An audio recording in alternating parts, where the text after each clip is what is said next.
बिस्मिल्लाहिर्रहमानिर्रहीम। रब्बि इश्रह ली सदरी वयस्सिर ली अमरी वाहलुल उक़दतम मिन लिसानी यफ़क़हू क़ौली। मेरे तमाम व्यूअर्स, सब्सक्राइबर्स, नॉन सब्सक्राइबर्स और जहाँ जहाँ मुझे सुनते हैं उन सबको मेरी दिल की अथाह गहराइयों के साथ अस्सलामु अलैकुम व रहमतुल्लाहि व बरकातुहू। उम्मीद है आप सब लोग खैरियत से होंगे।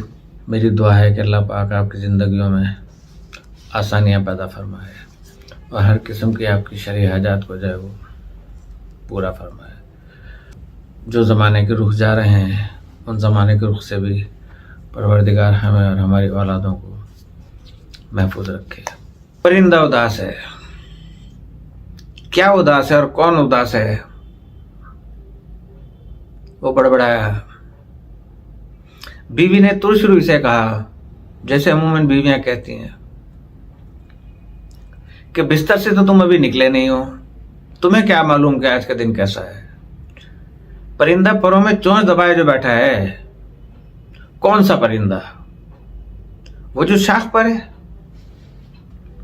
किस शाख पर? बीवी अब झुंझला के बोली।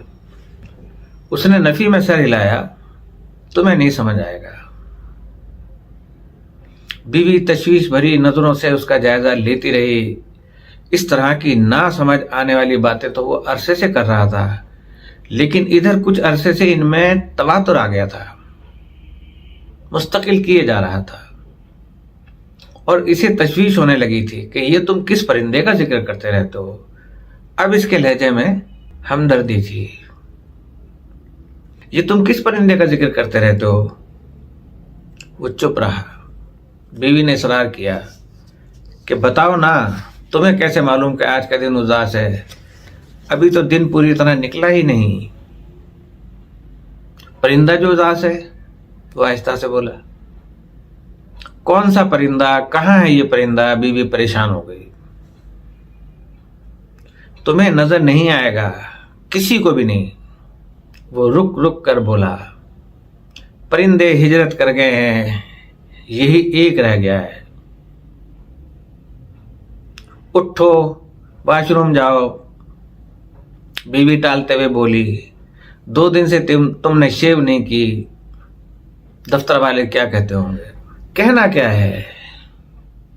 उसने जैसे अपने आप से कहा। परिंदा तो उन्हें भी दिखाई नहीं देता। उसे बचपन ही से ख्वाब देखने की आदत थी। निचले दरमियाने दर्जे के घर में इसे हमेशा बताया गया कि इसने जो कुछ करना है खुद ही करना है। विरासत में सिर्फ ख्वाब और ख्वाहिशें हैं और ये ख्वाब और ख्वाहिशें इसके बाप के भी थे और अब इस तक पहुंचे थे। ख्वाहिशों और तमन्नाओं का एक जाल था, गोरख धंधे की तरह। ख्वाब तो वो दिन को भी देखता था। इन ख्वाबों ही में कहीं परिंदा उसे मिला। शायद नहीं कि इसने एक शय जोड़कर उसे बनाया था, पर रंग, पैर, चोंच, एक एक शय जोड़कर, और ये सब अमल ख्वाबों ही में हुआ करता था। ख्वाबों में ही हुआ था। पहली बार परिंदे को देखा नहीं, महसूस किया कि इसके आसपास कुछ फड़फड़ा रहा है और रंगों की तितलियां फजा में तैर रही हैं। फिर आहिस्ता आहिस्ता, बहुत ही आहिस्ता इसने उसे देखा। बहुत रंगारंग, चहचहाता, लंबी उड़ान जो कि फजा में गुम हो जाता। लगता है वो अपने वजूद की तंगनाइयों से निकलकर ऊपर, बहुत ऊपर नीलगुम धुंध में सफर कर रहा है, यानी अपने जिस्म के पिंजरे में से निकलकर। ये अच्छे दिन थे। दोनों बेटियां, तीनों बेटे अपने अपने कैरियर के जीने चढ़ रहे थे। बीवी इनके रिश्ते ढूंढ रही थी। 2-3 तरक्कियों के बाद वो भी अपनी मुलाजमतों के ऊपर वाले हिस्से में आ गया था। 6 कमरों का 2 मंजिला घर, आगे अच्छा खासा लान।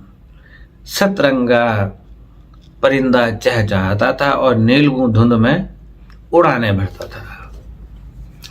क्या दिन थे। अब सोचता है। चारों तरफ रैगान की धूल, उड़ती महसूस होती है।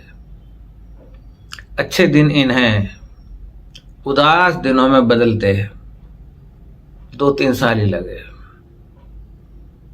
इतने अच्छे दिन थे, उदासी में बदलने में 2-3 साल ही लगे। बेटियों को उनके शौहर बैरून मुल्क ले गए, बेटी शादियां करके एक एक करके खुद ही बाहर चले गए। अब ये 6 कमरों का घर, 2 अकेले बूढ़े मियाँ बीवी और इन्हीं की तरह का बूढ़ा मुलाजिम। परिंदा भी शायद बूढ़ा हो गया है, अक्सर चोंच परों में दबाए बैठा रहता है। इसी की तरह सारा दिन ऊँघते ऊँघते गुजार देता है। 5 कमरे लाख हैं, 1 बेडरूम इस्तेमाल होता है और मुलाजिम का 1 कमरा। ड्राइंग रूम के सोफों पर सफेद चादरें डाल रखी हैं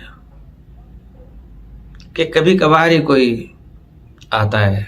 कोई पूछता है कि कितने बच्चे हैं, तो वो कहता है थे। क्या मतलब? पूछने वाला हैरान होता है। बच्चे पास हों तो हम उन्हें देखते भी हैं और इनके रिश्तों को भी महसूस करते हैं। पूछने वाले को कुछ समझ में आता है, कुछ नहीं आता। वो अपनी रवानी में बोले चला जाता है। देखे ना, रिश्ते कागजों में तो नहीं होते ना। 5 बच्चे बाकायदगी से फोन करते हैं, बीवी ही इनसे बातें करती है। आईपैड पर इनके बच्चों की तस्वीरें, इनकी कलकारियां सब नजर आता है। वो बीवी के मजबूर करने पर कभी कभार सिर्फ हाल हवाल पूछने पर इक्तफा करता है। परिंदा परों से चोंच निकालकर उसे देखता है और फिर सर नेवड़ाकर किसी उदास ख्वाब की दुनिया में चला जाता है। ख्वाब गए, चहकार गई, दिन तो उदास होने ही हैं। सो अगर बिस्तर में लेटे लेटे ही इसे पता चल जाता है कि आज का दिन भी उदास है, तो इसमें हैरत कैसी? इस बेचारी को कहाँ समझ आएगा, वो सोचता है। इसके लिए यही गनीमत है कि उन्होंने एक ताल्लुक रखा हुआ है, फोन का ही सही। परिंदे ने तो उदास होना ही है।